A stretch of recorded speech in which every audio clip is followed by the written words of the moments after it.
uh, yeah. Okay. I think we are live now. And hey, guys, welcome back to another episode of the Typical Skeptic Podcast. I'm really honored to have my guest on today. Really like what he's done for paleo contact and the ancient alien theory. He's being deemed as the next Eric von Daniken. And tonight, we welcome the internationally best-selling author Paul Wallis, creator of the Eden series and the host of The Fifth Kind. This episode isn't about a single book discussion. It's a guided journey through the entire Eden epic, exploring the hidden history of humanity as preserved in ancient texts, mythologies, and suppressed histories. Paul Wallis draws upon decades of theological scholarship and paleo-contact research to challenge conventional interpretations of Genesis, revealing Eden was not as a paradise, but a controlled environment, and the gods not as divine creators, but advanced non-human intelligence. What we'll explore is Eden as an enclosure, not heaven, the Anunnaki and rival factions, the serpent as the liberator, ancient trauma, floods, and extraterrestrial contact, and much more. And a little bit more about my guest. Paul Anthony Wallis is, again, an internationally best-selling author whose work investigates humanity's ancestral narratives for insight into human origins, human potential, and our place in the cosmos. A former archdeacon of the Anglican Church in Australia, Paul served over 33 years as a church doctor, theological educator, and a senior churchman before turning his attention to paleo contact research. Paul is best known for the Eden series, which re-examines ancient religious texts as records of real encounters with advanced non-human intelligences. He brings evidence. His groundbreaking work, Escaping from Eden, was hailed by George Norrie as this generation's Chariots of the Gods, with endorsements from Eric von Daniken, Laura Eisenhower, Regina Meredith, and others. His documentaries and interviews on Paul Wallis' channel and The Fifth Kind and El Quinto Tipo are watched by literally millions worldwide. And with all that said, I'd like to give him a big warm welcome back to the show. Paul, thank you so much for coming back on, and happy holidays. G'day, Rob. Happy holidays. Thanks for having me back on your show, and thank you for that amazing introduction. Oh, I think you deserve it. I mean, you and Matthew LaCroix are my two favorite researchers as far as like when we're talking about like paleo contact and what happened in the past, And I love the fact that you bring so much evidence, because when I listen to your videos, Paul, like it tells me that like it's not a question of whether it was or wasn't. It seems like this definitely happened. Like there was definitely ancient contact, and it was what would you say to that? Yes, I think for people who are completely new to the topic, for someone to say, oh, there was definitely contact in the past, sounds like a real reach and sounds like a lot of speculation. But my work certainly isn't rooted in speculation. My work is all based on sitting at the feet of our ancestors and giving a respectful hearing to indigenous story from all around the world. That story that's been carried in oral traditions, but also in ancient texts. And I find that when you get into those stories and those texts and you go to the root meanings of the key words, it becomes very clear that cultures all around the world, from all different periods in history, all carry memories that sound visually very similar to each other. And in terms of the experiences reported, very similar to each other. Theirs are the stories of paleo contact. I'm not making them up. I'm just uncovering them and telling my readers, hey, look at this. What do you make of this? What do you make of this international canon of story, all repeating the claim that our ancestors had contact with other civilizations in the deep past? You might say, well, this is just an amazing coincidence. You might say all these cultures happen to come up with the same fiction. But when you get into what the correlations are, I think that interpretation becomes harder to maintain. I agree. And what would you like to get into the Eden series? You've written 6 books about the Eden series. What would you say Eden was? Would you say was it Enki's genetic laboratory that was like not hospital to humans, or like how would you define it? After Sure. Well, I chose the title of the first of the Eden series with a bit of help from my daughter Evie, and we chose the title Escaping from Eden because it's kind of intriguing, because in most people's minds you hear the word Eden, you think paradise, you think a beautiful garden where the humans have got actually nothing to worry about. It's all peacefulness and pleasantness. But as I got into the translation of the text surrounding Eden in the Bible, it became clear to me through certain vocabulary and certain grammatical pointers that what we're looking at in those early chapters of Genesis is actually a retelling of the Babylonian story, as you were just referring to, Rob, the Babylonian story of Enlil and Enki, who were part of a cadre of sky people who invaded our planet in the deep past and then conflicted over how Project Earth should be managed, how Project Humanity should be managed, how many humans there should be, how long they should live, how healthy they should be, how much they should know, so on and so forth. And all those conflicts and stories have been sort of squelched down into a summary form, which we then find in the biblical narratives of the Elohim, a word which means the powerful ones, but which has often been translated as God. And in that first book, Escaping from Eden, I argue that it's important that we rescue our God concept from these old stories of colonization and genetic engineering and sky people if we're going to get a clearer picture of what our ancestors claimed really was the story of beginnings. So in that framework, Eden is not a paradise. It's not a garden.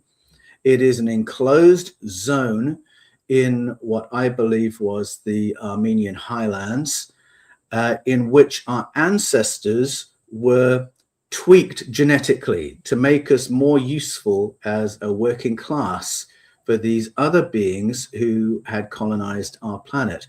And that story of Earth life being genetically altered to produce us, a pre-primate creature being worked with until we get us, that repeats all around the world. You'll hear it in African story, you'll hear it in Mesoamerican story, it's there in the Babylonian story, and once you get into the root meanings, it's there in the Hebrew story as well. I agree. Yeah, what I always found interesting was I read the Sumerian epics more than I read the Bible stuff. But like, I was going to ask you, did you this will be like a multi-point question? Did you? It seems like you cross reference a lot. Like you took the biblical information, but then you also read things like the Enuma Elish, the Atrahasis, and the Epic of Gilgamesh, which I feel like when people are dipping their toes into this material, I feel like those are the main three that are, maybe most important to read. Would you agree with that? Yeah, I would agree. And I was sort of vaguely aware of the existence of this canon of Mesopotamian literature from my theological education, because if you do a theology degree in preparation for ordination, you do have to study the sources of the biblical texts, and you will be reading theological tomes that will tell you the biblical stories are probably based on, or at the very least, they're dependent on the Babylonian, Sumerian, Assyrian, and Akkadian stories. And I think when I was a young student keen on getting out into the mission field, that went in one ear and out the other. And I didn't stop to ask the question, what does it mean if our God stories, so many of our God stories, are based on somebody else's stories of sky people? And a lot of people, when I say that, will instantly react if they're coming from a faith background and say, well, couldn't it be the other way around? Couldn't the Judeo-Christian version be the accurate one, and then these others are all sort of perversions of it? And the simple answer to that is read the Enuma Elish for yourself and see if that makes sense to you. Read the Epic of Gilgamesh, see if that makes sense to you. Read the Atrahasis tablets. Look at the King's List.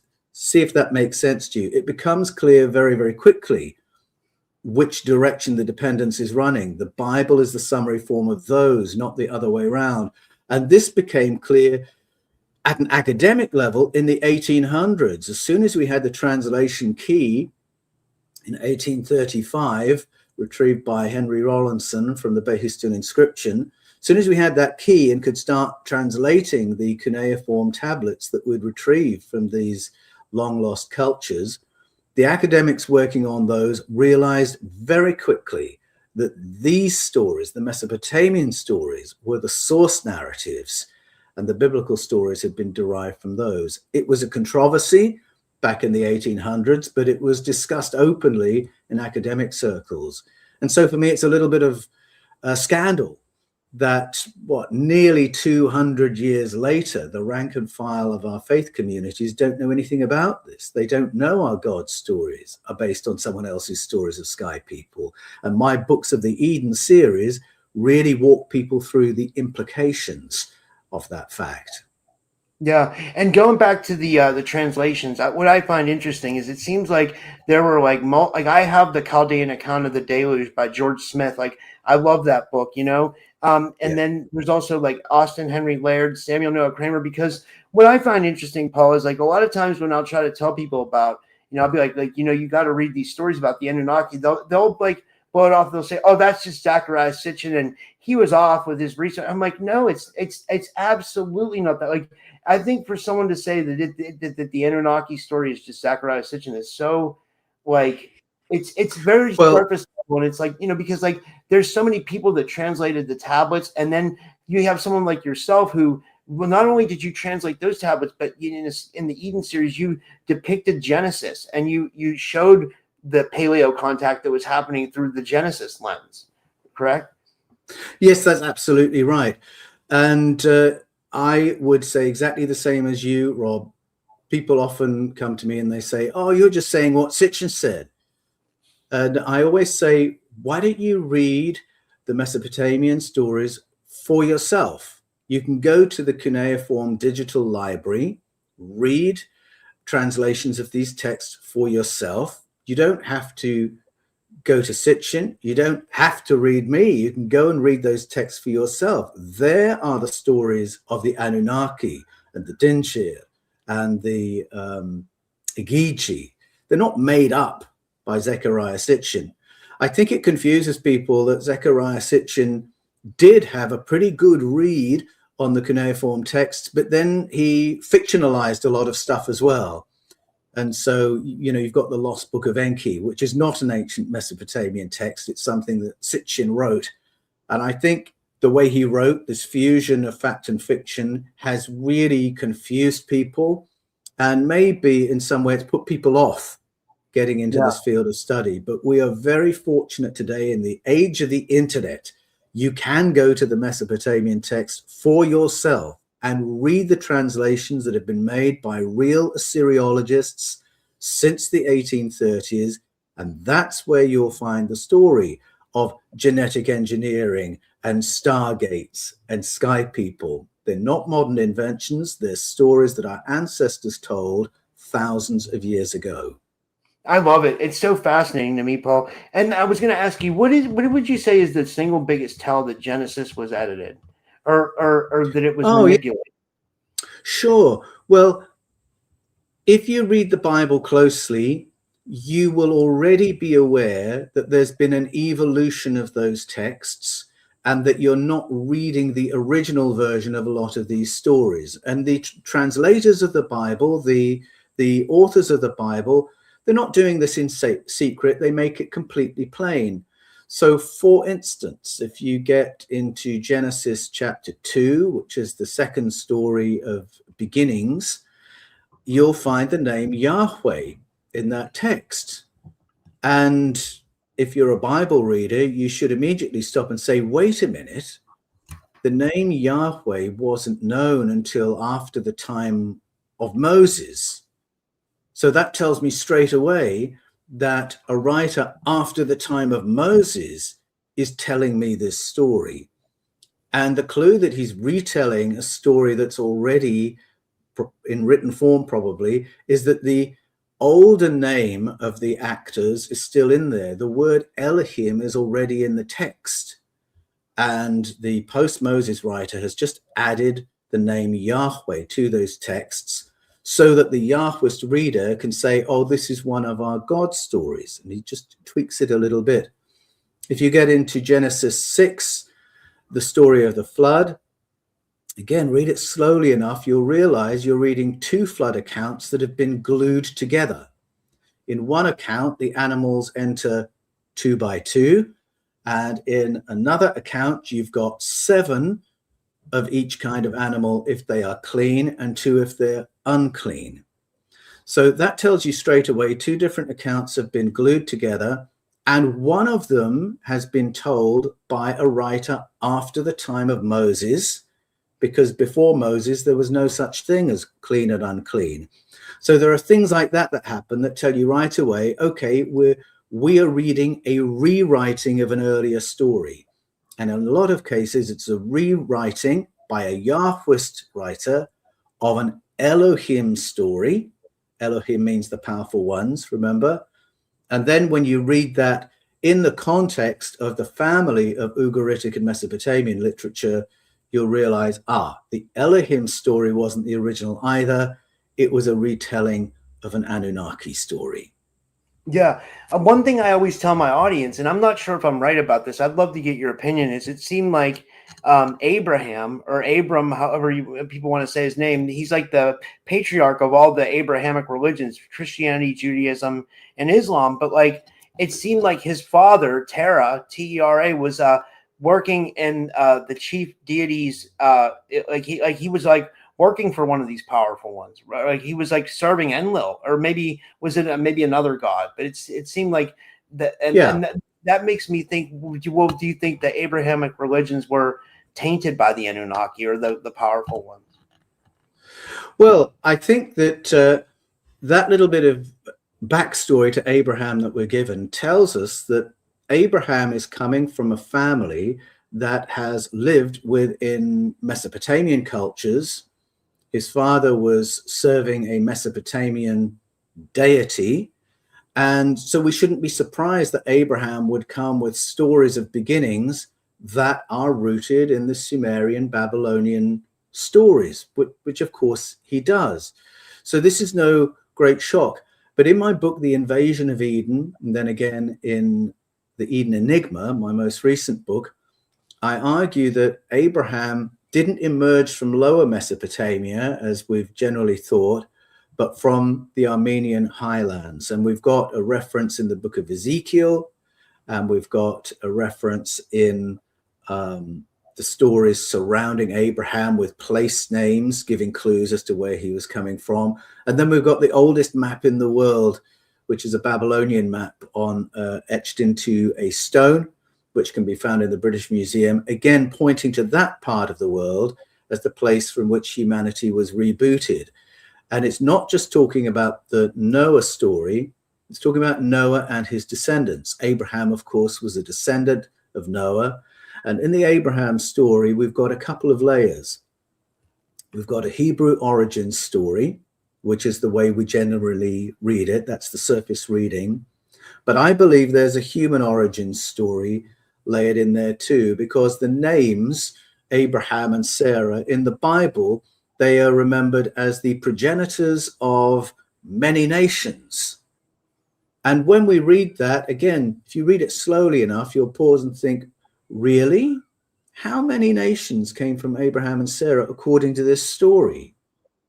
Semitic peoples, Arabic peoples, how many nations are we talking about? Again, read it in the family, the global family of stories of beginnings. And if you travel to India, you'll be hearing some very familiar names, Brahma and Saraswati. Now, remember that Hebrew originally didn't have vowels. Take the vowels out of Abraham. What do you have? Brahma. It's the same name. Saraswati in the Sanskrit and the Vedas means beautiful Sarah. So you've got Brahma and beautiful Sarah in both stories. And in the Vedic version of the stories, Brahma and Sarah, Saraswati, are the progenitors of the many nations, meaning they're the progenitors of all humanity. And there are clues in the biblical telling of Abraham and Sarah's story that we are looking at a relaunch of humanity. It's an anomalous birth. There's some encounter with a non-human entity that results in an anomalous birth. 2 generations later, you've got a story about 2 different kinds of human fighting for hegemony and resources. The smooth-skinned one who has to learn to overpower the bigger, stronger, hairy one manages to do it through manipulating the hairy one with offerings of food. You remember that story? That's not a brother-to-brother relationship. That seems to me to be a memory of a time when we're sharing the planet with other kinds of hominid and working out how we are going to become the alpha species when we're not as big as the other kinds of hominid. And we do it the same way we tame other animals, through offerings of food. That's a human origin story 2 generations after Brahma and Sara. So there are clues there that, again, at a later stage, an editor has come along and they've combined, just as in Genesis 6, 2 stories of the flood have been combined. Now we've got a human origin story laid into a Hebrew origin story to produce the text we're familiar with of Abraham and Sarah. So there are so many mysteries in the Bible. And to me, it is a lifelong pursuit to keep returning to those texts and going ever deeper and realizing we have missed so much in what our ancestors left us here. I agree. And you know, that makes me think about your newest book, which is the Eden Enigma. And it draws me into like Matthew LaCroix's work. Because when you mentioned Armenia, I thought of Turkey right away. And I thought about your new book because I know Turkey's near Armenia. And it seems like in the new Eden Enigma, you're drawing from new past evidence, things that are going on in Turkey. I know Matthew LaCroix's investigating Karahan Tepe and stuff like that. What is this new evidence point to? And have there been like any like fascinating revelations?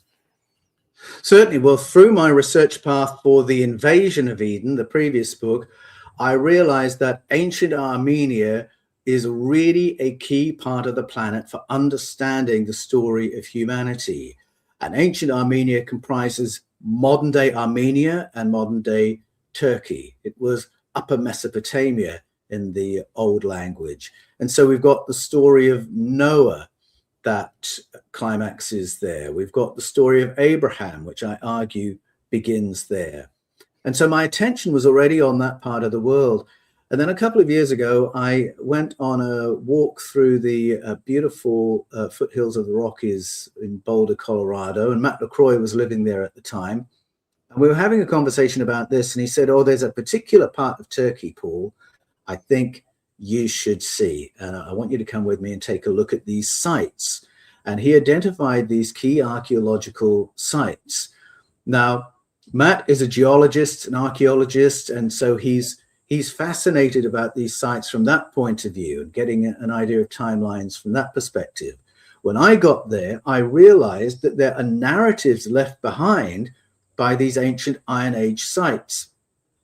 When you go to somewhere like Chavos Tepe or Ioannis, or go over the border into Armenia and go to Yerevan, there is artwork and carvings and cuneiform inscriptions that all relate the story of the Iron Age royals of the Biainili people to the deep story of the region. And the deep story of the region is the recovery of humanity after a cataclysm. You get into the deep story and you realize there is a memory of an ecological catastrophe, which meant that human beings had to recover the ability to cultivate crops.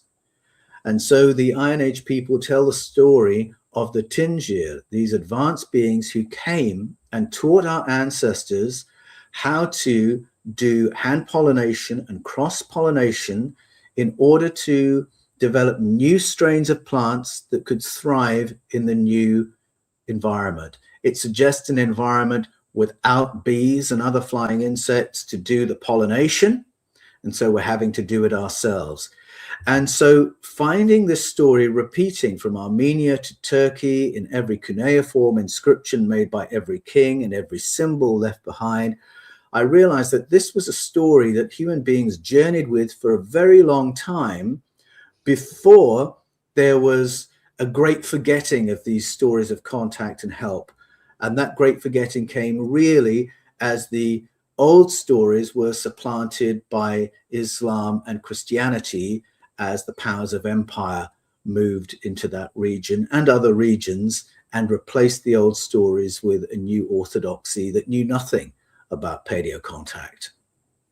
And do you feel like that was done on purpose, like by the powerful ones or the Anunnaki? Well, yes and no. I think deliberately, yes, that if you go into someone else's country to take it over, you become the media, you become the Department of Education. And the British, for instance, would impose British Christianity on territories they took. The Spanish and Portuguese would impose Catholicism.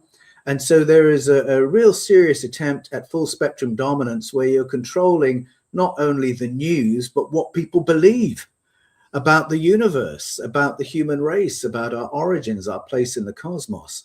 So in that sense, yes, absolutely deliberate. Schools teaching that orthodoxy, churches teaching that orthodoxy. So very deliberate in terms of replacing the old stories, but it may be that the colonizers did not fully understand the information in the stories that they were replacing. And that's why in my book, Echoes of Eden, I give an example from Guatemala of those stories going underground when Catholicism arrived with the Spanish, but then resurfaced through the work of people like Francisco Jimenez, who translated stories that had been curated sort of underground for a couple of hundred years, that did recall a different story of origins, that did hold a different explanation of who we are and who we are in relationship with in our galaxy. So yes, it was deliberate in terms of setting a new agenda, but I think perhaps our colonizing ancestors didn't understand the information they were suppressing.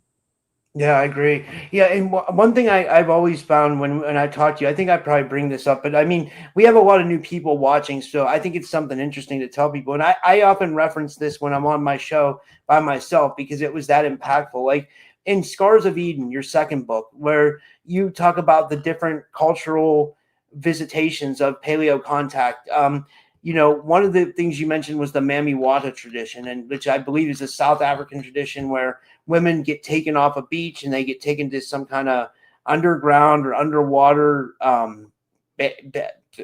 spate where they're like hybrid. And this is some kind of thing that goes on there. I might have butchered that, and I'm sorry if I did. Maybe you could tell it better than me. But then we find that, like, what I love about Scars of Eden is that we find that there's this theme that there's contact. You just got to open your your mind and heart and talk to these people from these cultures, and they'll tell you their ancestors, like the Native Americans with the Star People, right? And like, yeah. Yes, that's right. Exactly. I mean, folklore, that's where you go to hear these stories. If it's not on the media, if it's not being taught by the Department of Education, then you go to the folklore, the indigenous story, and that's where you'll hear these memories. And you're quite right, Rob, that stories of abduction and hybridization are global. You can hear them in Scotland, Wales, the Philippines, the Caribbean. The Mami Wata is the Ghanaian version of the story. There's a version in Kenya. And what's interesting about the Ghanaian example, the Mami Wata tradition, is that people get abducted, used for hybridization, but then returned. And so that's rather intriguing, because that's nothing like patterns of human trafficking that we're familiar with, things we do to each other. This is a different pattern. And the Filipino version of the story echoes what the Ghanaian story says, that people are not taken by force, they're enticed. That's part of the Welsh story as well, by the way. They're enticed with offers of wealth, technology, better health. And sometimes when people come back, they are healthier than they when they went away, except now they're incredibly isolated by a story they don't want to tell. When people tell stories like this in the present day, which they do from time to time, these stories don't help them. These claims that they've been taken and used for hybridization are more likely to get them hospitalized, than get a promotion, get them isolated within the family rather than get them more love and affection. These are very inconvenient stories to have. And yet from time to time, people do report these experiences in the present, and they're stories that are thousands of years old. I love it. I love hearing that because it makes me it makes me believe that this is one thing I wanted to ask you about. I don't think I talked to you about this since you were on last time, but I saw on your channel that you got to work with Mauro Baglino, and I told you this. I used to follow the work of Gerald Clark. I saw the interview back in the day when Gerald interviewed Mauro. And it was fascinating to hear Mauro's, because he translated these texts, for Rome, basically. Maybe you could tell better than me. And so I wanted to ask you, like, what are your thoughts on Mauro Baglino's thesis, and what was it like working with him? Well, I'm working with him right now. Actually, Mauro and I are producing a book together, which will be published early in 2026. I had not heard of Mauro when I researched Escaping from Eden, which is the first in the Eden series. I was right at the end of putting that book together when somehow I came across this Italian guy who had reached very similar conclusions to me and had credentials that were really unassailable. He had worked, as you say, Rob, for many years doing very high-level translation for the Edizione San Paolo, producing interlinear translations for commentaries for whom the chief client was the Vatican, was the Roman Catholic Church. So they had to produce work that the Vatican was happy to endorse. Mauro's contribution was to make it really, really rigorous. And an interlinear translation has to render each Hebrew word without any interpretation, really try to give you just the bare bones, the roots of what that word means. So this is very similar to my approach of going to the root meanings of the key words as a way of peeling back layers of traditional translation or religious associations over the familiar words. Well, Mauro did that. He came to conclusions very similar to mine. And so having journeyed with the Edizione San Paolo for many years, his work commended by that publisher, they ultimately had to part ways because Mauro's work was really revealing the paleo-contact aspect of the scriptures in a way that the Vatican was not going to be happy to endorse. And so they did ultimately part ways. But hearing his story, hearing about the quality of his work and his integrity in following where the data led him made me feel I've got to meet this guy. I've got to meet him. I'm so grateful to know about him because the fact that he agrees with me helps me because his credentials are fantastic in terms of his knowledge of Hebrew. And if anyone comes to me and says, Paul, you don't have enough degrees in Hebrew to come to these conclusions, I'll say, well, that's fine, but my friend Mauro does, and he agrees with me. And so he was very helpful to me. Now we're working together. I would say we are sort of about 90% aligned in our conclusions, although our approaches are quite different. Mauro's approach is to take the surface of the story and say, let's take that seriously and let's look very carefully at what we've just been told and let's translate these words as carefully as we can. That's his approach. Mine will often go to source analysis and form analysis and ask, what was this story before it is as it is now? And so I'm always going for the roots and for the beginnings. And I certainly don't assume everything we're being told should be taken at face value. And despite the fact those are quite different approaches, our conclusions are very similar, that what we're looking at is stories of paleo-contact which have been misunderstood, sometimes quite accidentally, I think, by translators who had no grid by which to interpret stories of ancient contact or ancient technology. You and I, who have that language, can go back to the Hebrew texts and recognize what the writers are telling us. And the explanations of extraterrestrial, ancient technology, I think, are impossible for our generation to miss. And my job is just to shine a light on all of that in the Eden series.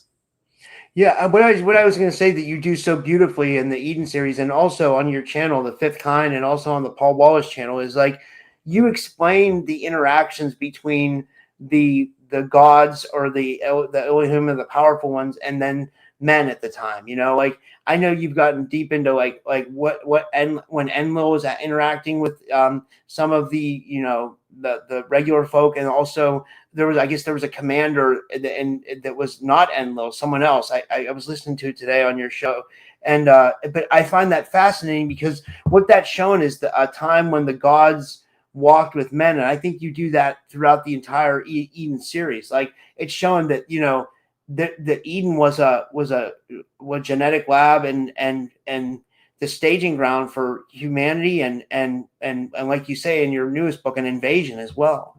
Because Yes, that's right. And the writers are telling these stories, obviously using references to make unfamiliar things understandable to the reader. And so there's lots of metaphor and analogy there, but what the writers are doing is using familiar things to explain things that are very hard to understand. And so they will talk about genetic engineering, genetic modification, gene splicing. We've got all that language, but they will talk in terms of mixing the blood of the Anunnaki with the blood of a human being to produce a new kind of human being.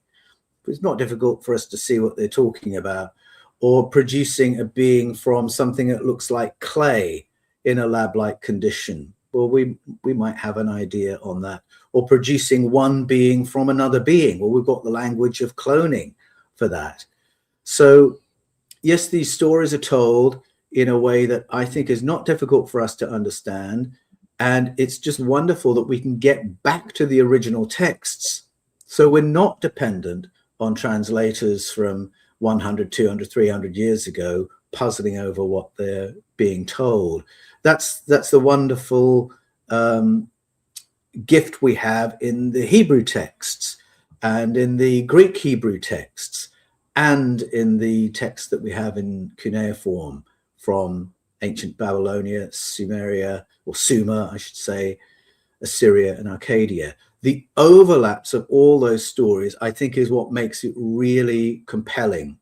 When you've got this metaphor over here for gene splicing, this metaphor over here for gene splicing, this language here for a portal, this language here for a portal, put it all together and a very coherent picture emerges in which our ancestors recall the arrival of these advanced beings.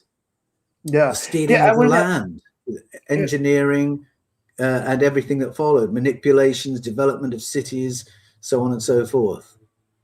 Yeah, we had a really interesting comment from my friend Sovereign Cosmic Wildman. He's in the chat. He says, what do you think of the Japanese Ainu, A-I-N-U? Have you ever heard of them? Are they no, that is a new white rabbit for me to follow. So I'll ask your friend to send me that written down, and I'll follow up on that. It will not surprise me to find correlations in that direction as well, but that's not an area that I've yet researched. Yeah, I've never heard of them either. That blew me away, kind of. I was like, yeah, and then I pull up another one. Do we know that the Anunnaki taught farming to first? Would it be like? Oh, that's look, that is a really great question, and it's a fascinating one. So, in my most recent book, The Eden Enigma, I talk about the arrival of modern agricultural science about 10,000 years ago in ancient Armenia. And there is a place, Karajadar, in southeast Turkey, that was identified, 1998. So what's that? That's 28 years ago now, by teams from the Max Planck Institute in Cologne, Germany, and the University of Norway in Aarhus, headed up by Manfred Hoyne. They identify what appears to be the earliest known farm, in which 11 naturally occurring plants were altered, and that does mean genetic alteration, to become cultivatable crops. And in that same place, animal husbandry gets invented. And we can track the migration of that technology from there into the Baltic states, into Northern Europe, into Scandinavia. And there's a lot of research that has confirmed that story. But the question that was asked is very relevant, because that's just the story of farming as we know it, civilization as we know it, come down to the sunny side of the planet, to Australia, and talk to Aboriginal Australians, and you'll be talking to a culture that's been here. I think there's a pretty broad consensus that's been here for at least 60,000 years, and they have stories of being taught how to cultivate crops and live in balance with the earth. An unbroken tradition that goes back at least 60,000 years. In the Invasion of Eden, I talk about the Yolngu story, told by the Yolngu people in the top end of Australia, the Northern Territory. And they speak of a time when they needed to be taught the most basic things about how to hunt, how to fish, which plants were good to eat, which were good to avoid, which were good for medicines. And since that's the beginning of their story as a viable population in Australia, there's a strong case for saying that story could be 60,000 years old. And I have come to the tentative conclusion that there were at least two waves of education that our ancestors received from other beings. The Yolngu people talk about the Mimi, who were physically very different to humans, very tall, very slender. They were able to come and go on the wind in a way that they didn't understand. There was no shared verbal language. It all had to be done through observing movement. You've got stories like that, and they mirror in North American stories. If you listen to Cherokee story, if you listen to Iroquois story, I think there was a tutelage we received at least 60,000 years ago. And then there was another intervention after the most recent ice age, the Younger Dryas Cold period, about 10,000 years ago, that taught us new things and brought some new technologies to agriculture. And I think those are just two of a whole number of interventions in the story of humanity recalled by ancient texts and indigenous story all around the world.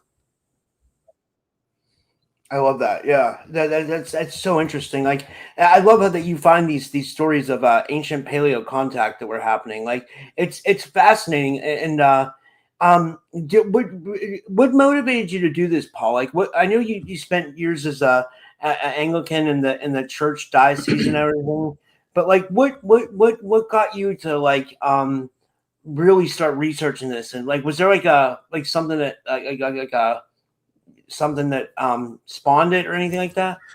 Well, I've always been curious, and something I must forever thank my mum for was nurturing that curiosity when I was a child. So it was my mum and dad's copy of Chariots of the Gods that I read when I was 11 years old. It was my mum who bought me a World Atlas of Mysteries by Francis Hitching. It was my mum who bought me a book called Supernature about unsolved mysteries. And so I've always had that curiosity and that unwillingness to stop with an unsatisfactory answer. And that's always been part of my faith from the beginning until now, really. What sparked this particular research path was the colloquium in 2009 convened by Pope Benedict XVI. Now, I should clarify, I've never been a Roman Catholic. I've never worked for the Catholic Church. I don't particularly follow the edicts and sayings of popes, but I couldn't help noticing that the most conservative pope in our lifetime had just asked for the Pontifical Academy of Sciences to explore the implications of contact with extraterrestrial civilizations. And he did it completely publicly. There was about a year's fanfare before the colloquium happened, this symposium of top theologians and scientists. We were all to know that's what they were discussing. And then for about a year after, we had people meeting the press talking about this very topic. And I remember the Reverend Dr. Guy Consolmagno saying we shouldn't be surprised if sooner than anyone expects we have contact with ETs, because there are ETs in the Bible, he said. They're in the Old Testament and the New Testament. Well, I had taught pastors hermeneutics for 15 years, the principles of interpreting ancient texts, the Bible in particular. And so when I heard that claim, I thought, could I really have missed something as glaring as aliens in the Bible?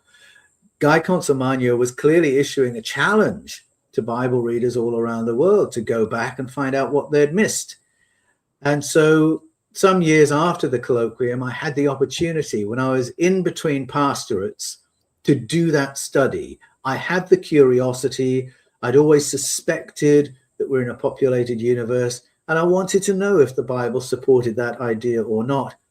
And it was when I got into these translation questions I mentioned earlier that the paleo-contact layer of the Bible became blindingly obvious. And not only was it an addition of information, but of course it reframes how you understand God. It reframes how you understand Homo sapiens. And for me, it was a really exciting and a really positive shift in my own thinking and experience. And I just felt it was too important not to share it. I have been writing books since I was in my 20s. There was no way I couldn't write a book about this amazing shift in my thinking and in my life, a shift that totally upended my career. I wasn't going to be getting any more church jobs writing books on this topic because it's so taboo. It's been so taboo for so long. Now I've written 6 books because I want to share the journey of discovery, help others make this discovery for themselves and think through the implications. What does it mean for how you and I live our lives? What does it mean for how we understand the potential of human beings as individuals and as a society? The implications are too important for me to keep them to myself, and that's why I write books about them and do documentaries and host The Fifth Kind, because I want to get this out there and help people think these things through. Yeah, I agree. And what I wanted to ask you was, like, do you, I don't know if anybody's ever asked you this. Do you believe, so this is also a 2-part question. Do you believe they're still here, the Anunnaki? And then with the rise in, popularity of UAP disclosure, do you view that from an Eden lens? Well, when you read stories in the Bible or read the Babylonian stories or the stories in the Vedas or the Norse stories, the stories of the Greek gods, they all suggest a range of agendas conflicting over Project Earth, Project Humanity. And so the hint is there in the stories of the Heavenly Council or the Sky Council that there have been a number of different ET demographics who feel they've got a stakeholding in what happens on Earth. The ancient stories suggest a few demographics. My suspicion is that today it is many, many galactic neighbors are involved in the Sky Council that is supervising, maybe governing Project Earth. And we've had hints of this from political figures in recent years. The former Prime Minister of Russia, Dmitry Medvedev, said that every new prime minister is given a dossier detailing the civilizations we're already in contact with. And he said he didn't want to give the number. He said, because that would freak people out, which I thought was funny. He didn't think the fact we're in contact would freak people out, but the number of ET demographics, he said, that will freak people out. And then similarly, I think it was Christmas 2020, might have been 2021, Herr Shed, who for 28 years, he was the brigadier general responsible for Israel's space security. So it was his job to know if we were in contact and if there were any threat. And he did a press conference announcing, he was in his 80s at the time, announcing the publication of his new book, Beyond the Horizon. Bear in mind his access to privileged information. He said to the press that on the basis of his 28 years work in that field, his belief was that we are in contact. We've been in contact for more than 80 years at a covert government level, that there is some degree of technology sharing in the sense that we've been given access to technology that's not ours. But until we can reproduce it, we're not members of that club. We remain the observed, or we remain the managed. We don't get a seat at that table. And that rings true to me when I compare that with ancestral story from around the world. I think it adds credibility, the fact that he's been under house arrest ever since that press conference. And so my impression is that when you say the Anunnaki is still here, Anunnaki is a very broad word that just means people from the sky, astronauts. extraterrestrial visitors. I think there are many, many demographics that are involved in Project Earth right now. I think it's been a somewhat stable arrangement for a very, very long time. Although I think right now, the agreement of non-disclosure that has governed that group is leaking like a sieve. And I think the concords that have kept everything calm are a little bit under stress at the moment. And for those reasons, I'm optimistic there'll be a bit more disclosure further down the track. I was expecting more this year, but international geopolitics has been just so messy. Frankly, I wouldn't advise anyone to go further down the disclosure path at this time. I think we've got a lot of mess to work our way through before we're really in a position to start doing business with that kind of information. Meanwhile, I'm publishing books in the Eden series because I don't want people to be blindsided if all of a sudden it becomes blindingly obvious that we are in contact. I want people to be ready for that moment, not go into a blind panic and realize, no, we've been in company for a very, very long time. Yeah, and in one of your newest books, The Invasion of Eden, you asked the question: did our ancestors warn us about ET invasions? And is that pattern resurfacing in the 21st century? I find that very relevant with a lot of conspiracy talk that's happening now. We hear about people talking about Project Bluebeam, which is like, it's like, okay, I mean, I haven't seen it yet, but I mean, like, it's like I'm open to any conspiracy, you know what I mean? But like, but I wouldn't put past the controllers of this realm, especially if it is some kind of ET governing force. Who knows what they have in store for humanity? But I thought that was a really relevant question. Like, did our ancestors warn us about ET invasion? I think, our greatest hope for more disclosure is to be more intelligent on the subject at a grassroots level. And at one level, I'd say it's a fool's errand to just wait, expecting that one day the government's going to tell us everything they know about everything. That is not going to happen. Management of information will always be part of the work of government. But I think if we can listen to each other at a peer-to-peer level, if we can listen to our ancestors through ancestral story, and I think if we can just raise our emotional intelligence a bit, then I think we put ourselves in a position where perhaps we can be trusted with more information. And I think our ancestors entrusted their immediate descendants with a lot of information. And I think if our descendants thousands of years ago could handle the fact that we're in company, I think you and I can handle that information in the 21st century. I agree 100%. Yeah. And but one more question I have for you, because we've been going almost an hour. I don't want to take too much of your time, but like, more about Turkey. Like, what do you think the most compelling thing is about Turkey, and that what you're finding there? And I love how I just got to add, I love that you tied that into ancient Armenia as well, because I know there's another author. Oh gosh, his name's escaping me. He also did that. He tied it that the Anunnaki, or the powerful ones, the sky beings, were in other places in the Middle East, and that they had an impact of, and maybe there were different groups of them, it seems like, or yeah. Yes. Well, what I find so extraordinary is that the story of catastrophe and then help by non-humans is so close to the surface in Turkey and Armenia. I've called the book, my most recent book, The Eden Enigma, because it's about code breaking. And symbols are a language that transcends the ages. And these symbols have been carved into basalt, which is hard work. So you know that this is a message for the ages that was left behind.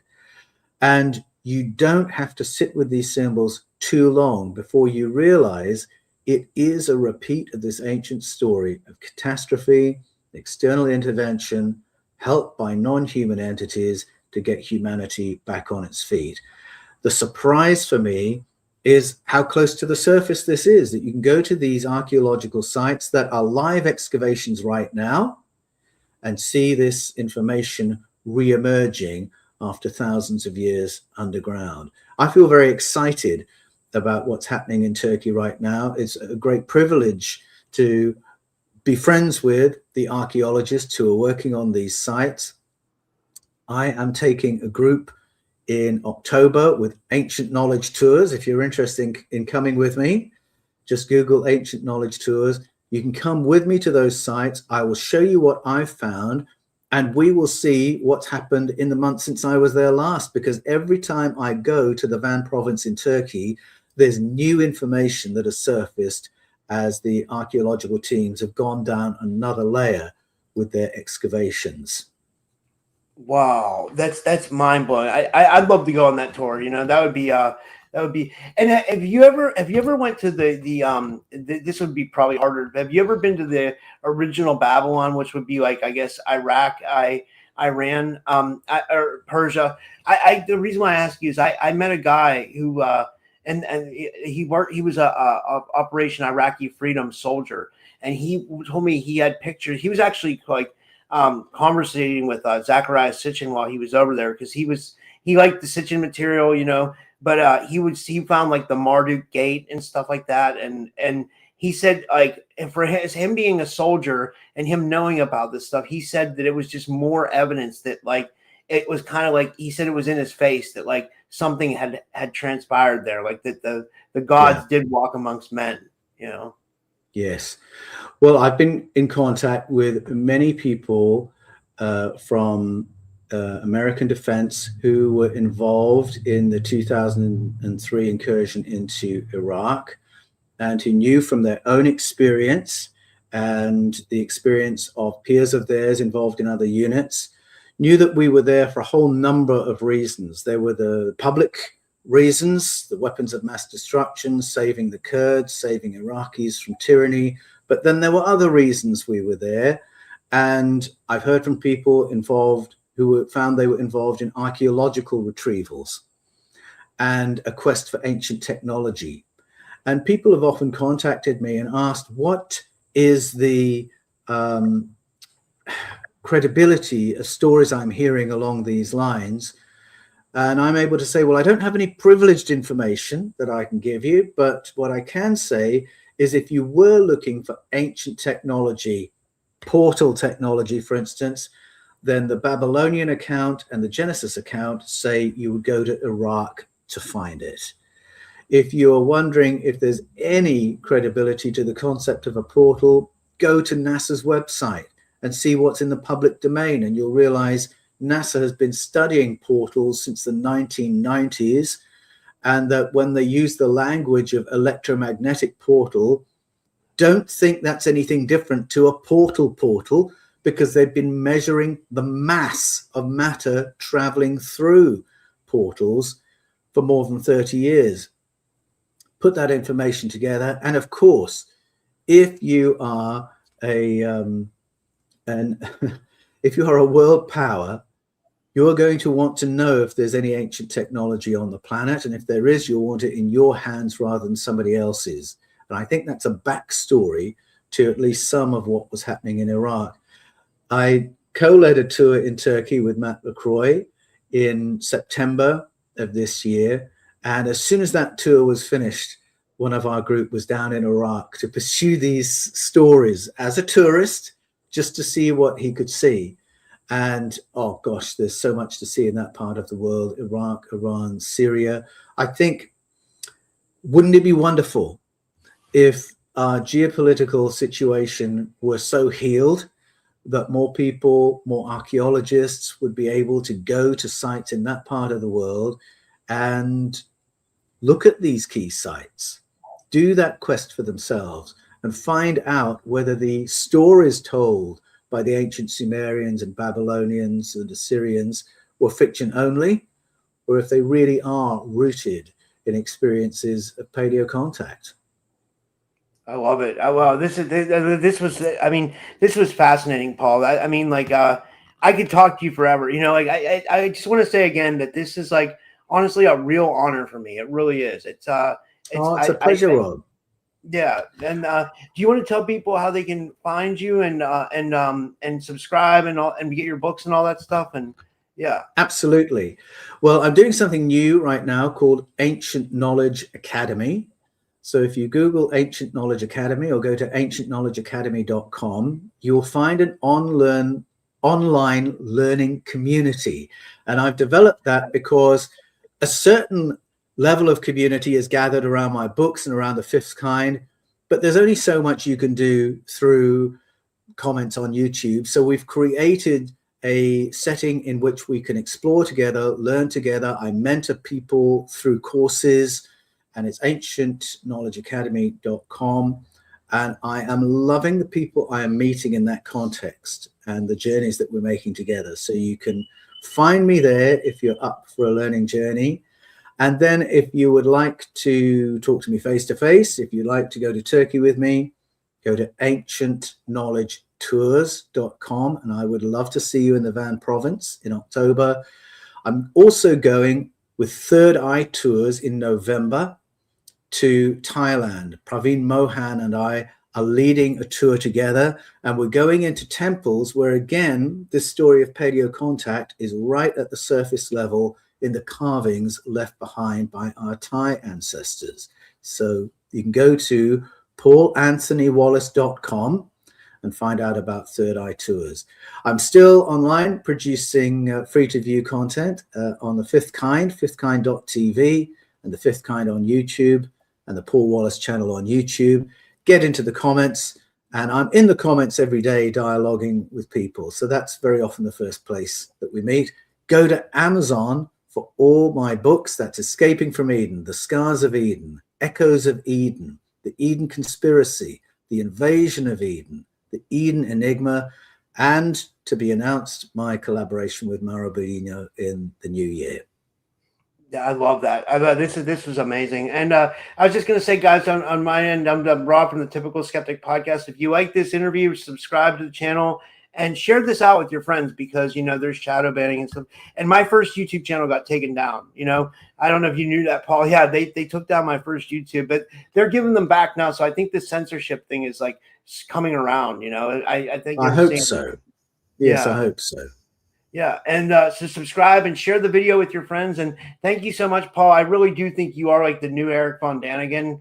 I love your research. It really, to put it to come full circle on our conversation, you really put us in the seat of what it was like to be back in those times and like see the gods walk with men. And it makes us believe that this really did happen. And then as you tied into world cultures around the world where people have, also experienced paleo contact and alien abductions and alien contact. I mean, it's fascinating, and that it's right up my alley. And I just thank you so much for what you do.